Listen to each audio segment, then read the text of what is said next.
దయచేసి సేవకుడి ఆవేదనను కోపంగా అనుకోకండి, సేవకుడి ఆవేదనను పగగా అనుకోకండి. చాలా మంది అసలు ఆవేదనను అర్థం చేసుకోలేక దీన్ని కూడా మిస్ఇంటర్ప్రిటేషన్ చేస్తుంటారు, తప్పుగా వ్యాఖ్యానిస్తుంటారు, బయటికి తీసుకుని వెళ్ళిపోయి తప్పుగా మాట్లాడుతుంటారు. అది ఇంకో తప్పు నువ్వు చేసేది, అది నువ్వు చేసే మరో తప్పు అవుతుంది.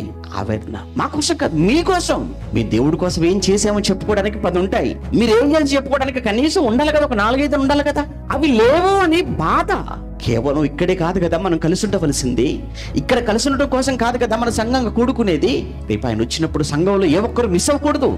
ఒక స్కూల్ ఉంది, ఆ స్కూల్లో క్లాస్ ఉంది, ఆ క్లాసులో అందరూ పాస్ అవ్వాలి అనే కదా ఒక టీచర్ అనుకుంటాడు, అనే కదా ఆ స్కూల్ పెద్ద హెడ్ మాస్టర్ అనుకుంటాడు. అలానే సంఘానికి ఒక సువార్థికుడుగా, ఒక సేవకుడుగా ఉన్నటువంటి ఎవరైనా సంఘానికి వచ్చేవారు అందరూ కూడా వారి జీవితంలో పాస్ అవ్వాలి, జీవితంలో నిలబడాలి. రేపు ఆయన ముందు జడ్జిమెంట్ లో ఎవ్వరు తప్పిపోకూడదు అని కోరుకుంటాడు ప్రతి సేవకుడు.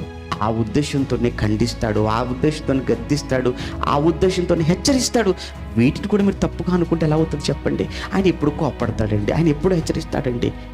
మరి నువ్వు ఎప్పుడు నేను ఎందుకండి ఇదే తప్పు చేస్తున్నాను అని నువ్వు ఎందుకు అనుకో? నేను ఎప్పుడు ఇలానే ఎందుకు మాట్లాడుతున్నానండి అని అలాగో అనుకోవెందుకు? నేను ఎప్పుడు ఎన్నిసార్లు చెప్పినాగా నేను అనుకోకుండా ఉండలేకపోతున్నాను ఇలా ఎందుకు ఆలోచించావు? చాలా కష్టం అండి.